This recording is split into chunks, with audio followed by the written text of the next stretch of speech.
손에서 반기시네. 잃어버린 날 찾으신 오 그 사랑, 오 그 사랑.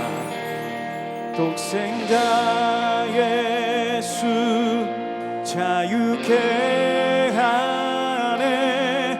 주의 자녀라 하시네.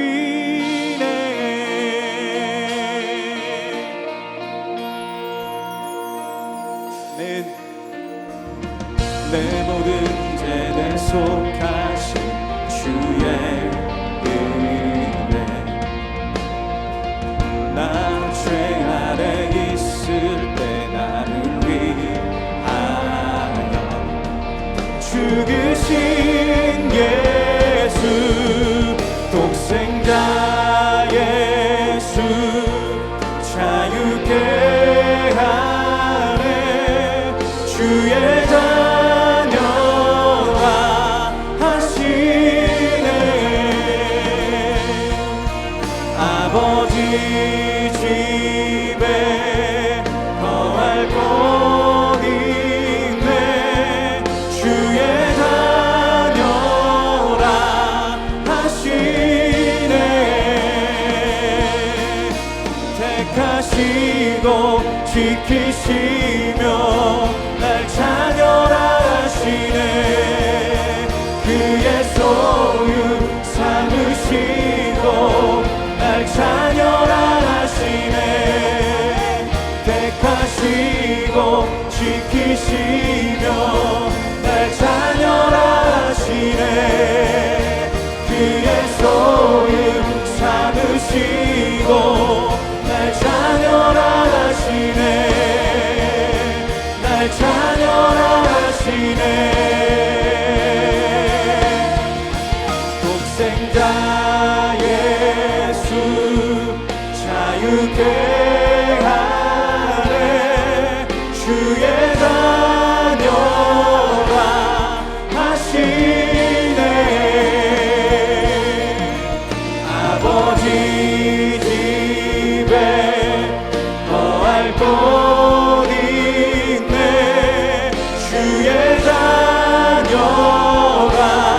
하시네. 아버지 집에 거할 곳 있네. 주의 자녀라 하시네.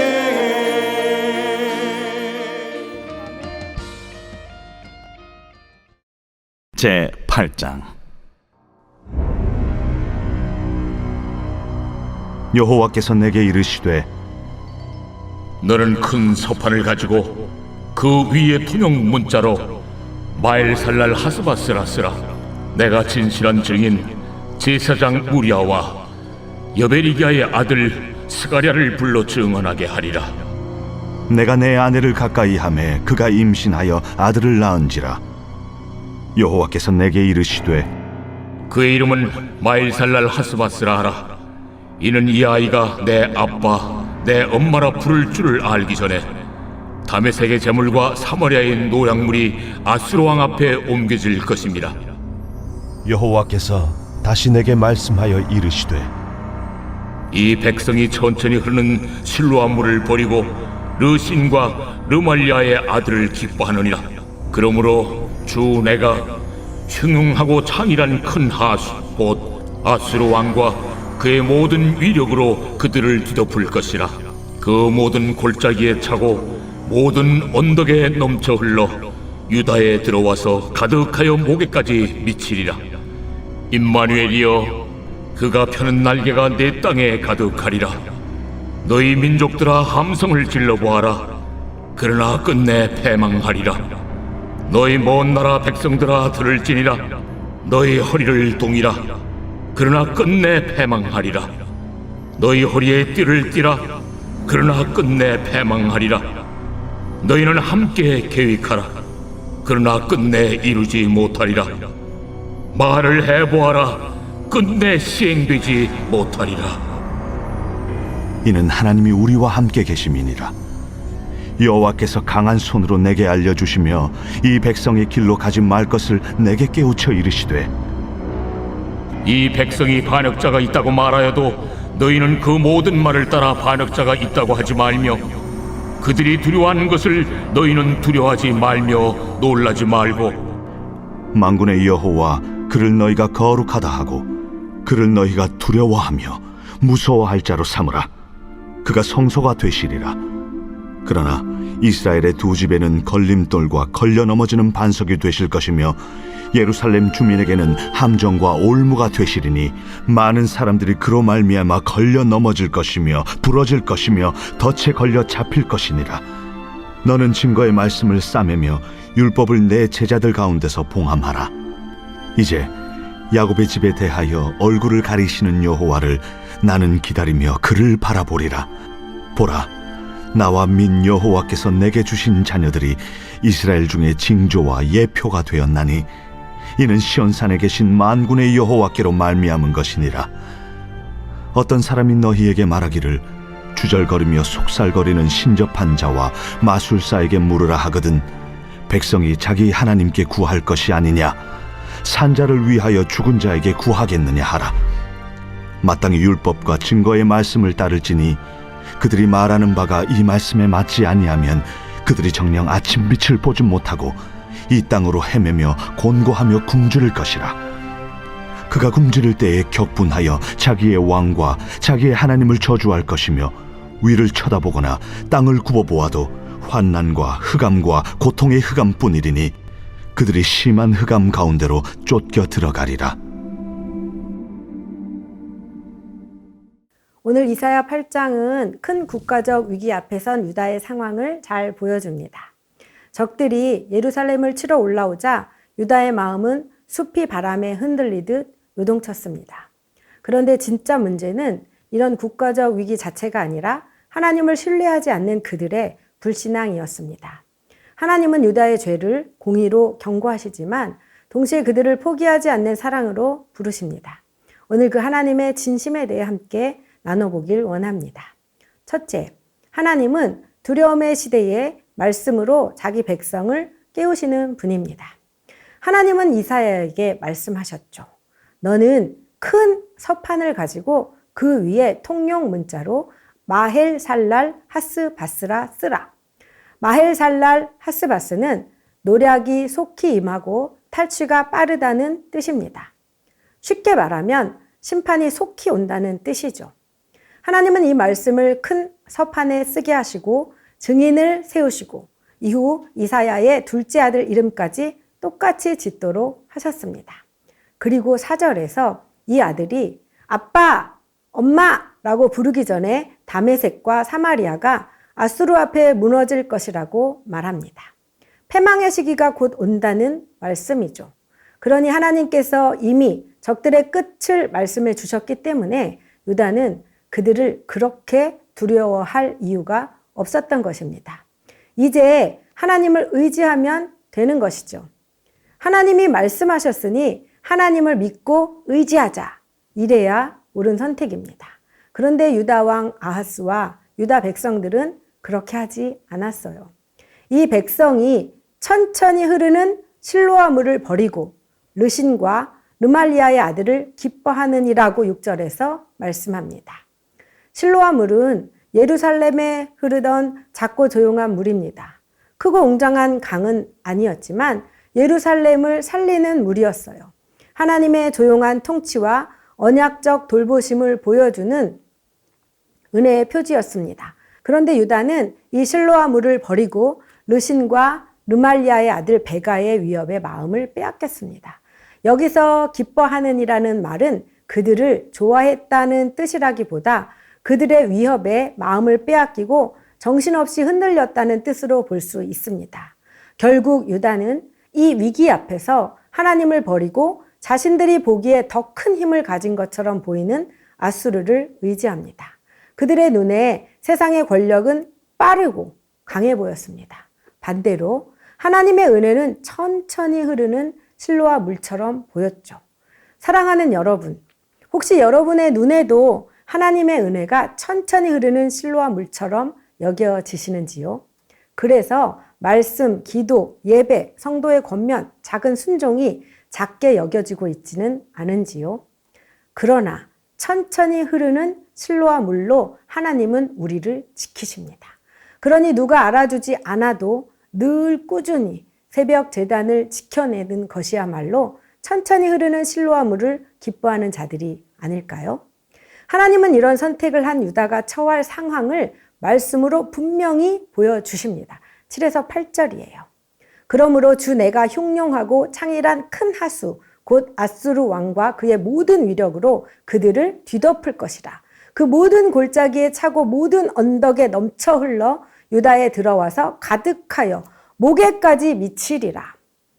아수르의 거대한 위력은 아람과 북이스라엘뿐 아니라 유다 땅을 뒤덮을 것입니다. 이것이 바로 하나님의 공의입니다. 그러나 동시에 이것은 하나님의 사랑의 경고이기도 해요. 하나님은 자기 백성이 멸망의 길로 가는 것을 그냥 내버려 두지 않으시는 분입니다. 8절 하반절에 보면 임마누엘이여 그가 펴는 날개가 내 땅에 가득하리라고 합니다. 그 땅은 그럼에도 불구하고 여전히 임마누엘의 땅인 것입니다. 하나님은 이 임마누엘의 약속을 10절에서도 반복해서 들려주십니다. 이는 하나님이 우리와 함께 계심이니라. 아멘. 사랑하는 여러분, 오늘 본문의 임마누엘은 경고임과 동시에 위로입니다. 그리고 마치 이런 질문을 우리에게 하는 것 같기도 해요. 내가 너와 함께 하는데 너는 왜 여전히 다른 것만 찾느냐? 내가 너의 하나님인데 왜 눈에 보이는 세상 권력과 힘이 있어야만 안심하느냐? 그런데 놀라운 것은 하나님은 언제나 그런 자기 백성을 완전히 버리지 않으신다는 것입니다. 우리들과 너무나 비교돼요. 우리는 누군가 우리를 조금만 배반해도 참지 못하죠. 분노하고 아주 오랫동안 용서하지 못하며 때로는 끝까지 용서하지 못할 때도 있어요.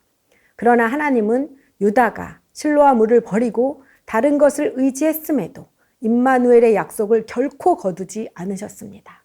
그리고 그 약속은 마침내 예수 그리스도 안에서 우리에게 임했죠. 그러니 임마누엘의 은혜는 우리의 믿음이 완벽해서 주어지는 것이 결코 아닙니다. 우리의 불신앙에도 불구하고 주어지는 전적인 하나님의 은혜입니다. 하나님은 우리의 죄를 가볍게 넘기지 않으시지만 그리스도 안에서 구원의 길을 여심으로 우리를 끝까지 사랑하십니다.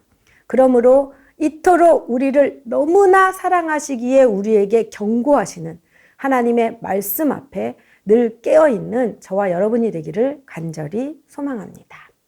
둘째로 하나님은 하나님을 경외하는 사람에게 성소가 되십니다. 11에서 12절 상반절이에요. 이 백성의 길로 가지 말 것을 내게 깨우쳐 이르시되 너희는 이 백성이 반역자라 말하여도 그 모든 말을 따라 반역자라 하지 말며. 두려움의 시대에 많은 사람들은 모두가 불안해하고 모두가 소문을 따라가고 모두가 눈에 보이는 힘을 붙들려고 합니다. 다들 그렇게 말하니까 나도 그렇게 생각해야 할 것처럼 여깁니다. 그런데 하나님은 말씀하십니다. 그 길로 가지 말라. 이 말씀은 단순한 명령이 아닙니다. 위험한 길로 걸어가는 자기 백성을 붙잡으시는 하나님의 권고입니다. 부모가 위험한 길로 가는 자녀를 향해 그 길로 가지 마! 라고 외치는 것처럼 하나님이 자기 백성의 걸음을 막아서는 것입니다. 사람들이 다 가는 길이 곧 믿음의 길이 아니에요. 우리 모두 영적 통찰력을 가지고 분별할 수 있기를 바랍니다.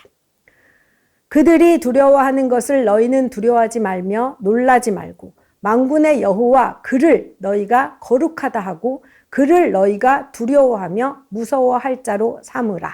아멘. 당시 사람들은 두려움 속에서 모든 일을 의심과 위협으로 해석했습니다.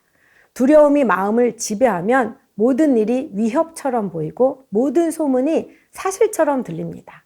그러니 두려움은 단지 감정의 문제만이 아닙니다. 두려움은 우리가 현실을 바라보는 눈을 흐리게 해요. 그래서 두려움이 마음을 지배하면 현실을 말씀으로 해석하지 않고 불안으로 해석하게 됩니다. 즉, 두려움은 우리 마음에 왕좌를 만들고 우리에게 속삭이죠. 하나님만으로는 부족하다.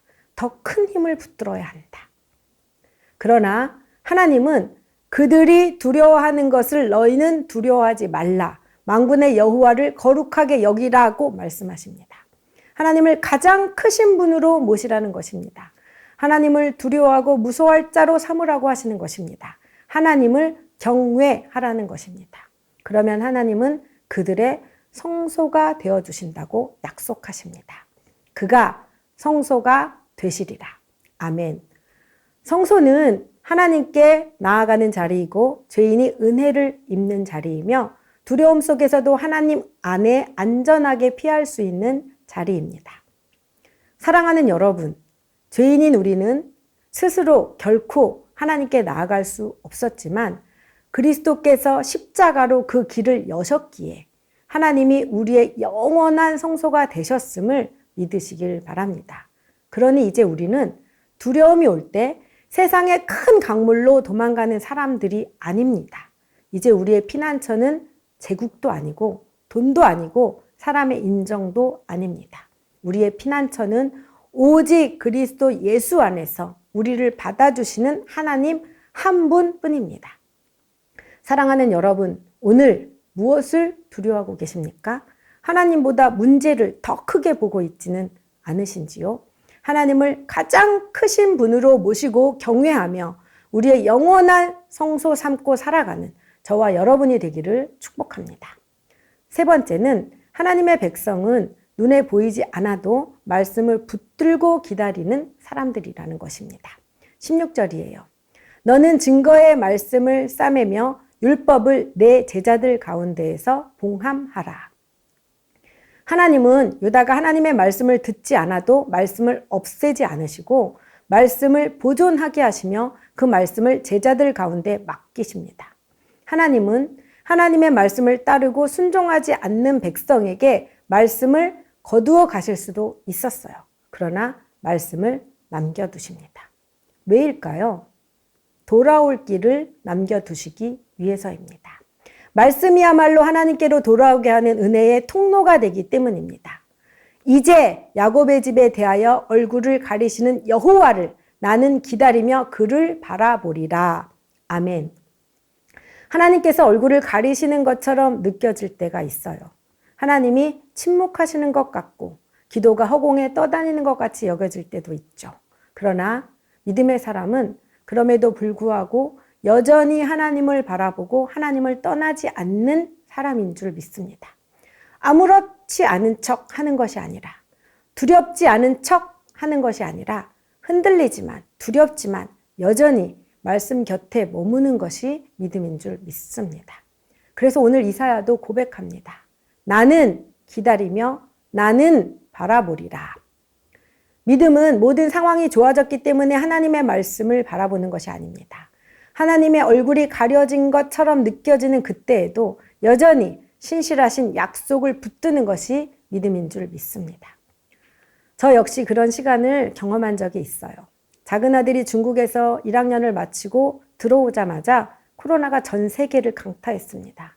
1년을 한국에서 기다리다가 겨우겨우 중국 갈 길이 열렸는데 비자 문제가 딱 막혀버렸습니다. 부모로서 속이 타들어가는 시간이었죠. 그때 새벽 기도 중에 주님께서 마가복음의 말씀을 생각나게 하셨어요.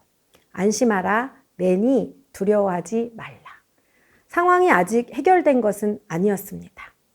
그냥 주님께서 그 말씀으로 제 마음을 붙들어 주셨어요. 그러자 안심이 되고 제 안에 있는 두려움이 사라졌습니다. 그리고 정말 주님이 하셨다고 설명할 수밖에 없는 일들이 생기고 아들은 무사히 중국으로 출국하여 학업을 이어갈 수 있게 되었죠. 그 일을 지나면서 말씀은 우리의 상황을 바꾸기 전에 우리의 마음을 먼저 변화시킨다는 사실을 직접 체험하게 되었습니다. 18절이에요. 보라, 나와 및 여호와께서 내게 주신 자녀들이 이스라엘 중에 징조와 예표가 되었나니. 이사야와 그의 두 아들은 단순한 한 가정이 아니었습니다. 하나님께서 이스라엘 가운데 세워두신 살아있는 말씀의 표지였죠. 이사야의 이름은 여호와는 구원이시다라는 뜻이고, 첫째 아들의 이름은 남은 자가 돌아오리라는 뜻이며, 둘째 아들의 이름은 노략이 속히 임하고 탈취가 빠르다는 뜻입니다. 그러니 하나님은 이사야와 그의 두 아들을 통해 구원과 심판, 그리고 남은 자의 소망을 함께 말씀하신 것이죠. 더 넓은 의미로 보면 바로 앞 16절에 나오는 제자들, 곧 말씀을 맡은 남은 자들까지도 그 자녀들의 범주에 들어간다고 생각할 수 있습니다. 그들을 징조와 예표로 삼으신 것입니다. 사랑하는 성도 여러분, 오늘도 말씀을 붙들고 사는 성도의 삶은 세상 속에서 하나님의 살아있는 표지가 됩니다. 완벽해서가 아니죠. 흔들리지 않아서도 아닙니다. 흔들리면서도 말씀을 붙들고 두려우면서도 하나님을 바라보는 그 삶을 통해 하나님은 자신의 신실하심을 드러내십니다. 그러므로 우리도 이사야와 두 아들처럼 말씀을 맡은 제자들과 그 남은 자들처럼 살아갑시다. 어두운 시대 속에서도 복음의 증인으로 서고 우리가 있는 자리마다 그리스도의 빛을 증언하며 살아가는 저와 여러분이 되기를 간절히 소망합니다. 이제 말씀을 맺겠습니다. 19절이에요. 백성이 자기 하나님께 구할 것이 아니냐, 산자를 위하여 죽은 자에게 구하겠느냐 하라. 이사야 시대의 백성들은 두려움 속에서 하나님께 묻지 않고 신접한 자와 마술사를 찾았어요. 오늘도 사람들은 불안할 때 사주, 타로, 신년운세, 궁합, 무속적인 말에 마음을 기울여요. 또 직접 점집에 가지 않아도 세상의 전망과 미디어와 알고리즘이 하나님의 말씀보다 더 크게 들릴 때가 너무나 많이 있어요. 하나님은 그런 우리들에게 오늘 묻습니다. 백성이 자기 하나님께 구할 것이 아니냐? 이 말씀은 책망이면서도 우리를 사랑하시는 하나님의 부르심입니다. 왜 나를 두고 다른 데로 가느냐? 내게로 돌아오라. 사랑하는 여러분, 이것이 하나님의 진심입니다. 20절이에요. 마땅히 율법과 증거의 말씀을 따를지니. 사랑하는 여러분, 성도의 삶의 기준은 운세도 사람의 말도 세상의 정보도 아닙니다. 하나님께서 기록하여 주신 말씀, 즉 성경입니다. 말씀을 떠난 길의 끝은 환난과 흑암뿐이라고 분명히 22절에서 경고합니다. 하나님은 자기 백성이 그 흑암 속으로 들어가기를 원하지 않으십니다. 그래서 오늘도 말씀하시고 경고하시고 다시 부르십니다. 하나님의 말씀이 우리의 생각과 걸음을 결정하도록 우리 마음과 생각을 내어 드립시다. 공의로 경고하시지만 사랑으로 포기하지 않으시는 하나님의 진심을 깨닫고 예수 그리스도 안에서 말씀을 따라 살아가는 저와 여러분이 되기를 주님의 이름으로 축복합니다. 함께 기도하겠습니다. 불안을 조장하는 세상의 정보와 미디어에 빼앗겼던 마음을 돌이키게 하소서. 세상의 전망보다 하나님의 약속을 더 크게 여기며 오직 기록된 말씀만이 우리 삶의 기준이 되게 하소서. 아멘. 눈앞의 거대한 문제에 흔들리지 않게 하소서. 작지만 우리를 살리시는 하나님의 조용한 돌보심을 기뻐하며 하나님만을 경외함으로 모든 두려움을 이기게 하소서. 아멘. 응답이 더디고 앞이 보이지 않을 때에도 우리와 함께 하시는 임마누엘의 주님을 신뢰하게 하소서. 상황을 바꾸시기 전 우리의 마음을 먼저 세워주시는 말씀에 의지하여 흔들림 없이 인내하게 하소서. 아멘. 이어서 여름 사역을 위해서도 함께 기도하겠습니다. 오늘까지 진행되는 유년부 여름 캠프를 통해 나는 하나님의 구원을 받은 백성임을 기억하게 하소서. 아멘. 모든 농촌 선교가 행사나 일정으로 끝나지 않게 하시고 섬기는 자와 섬김을 받는 자가 함께 은혜를 경험하게 하소서. 아멘.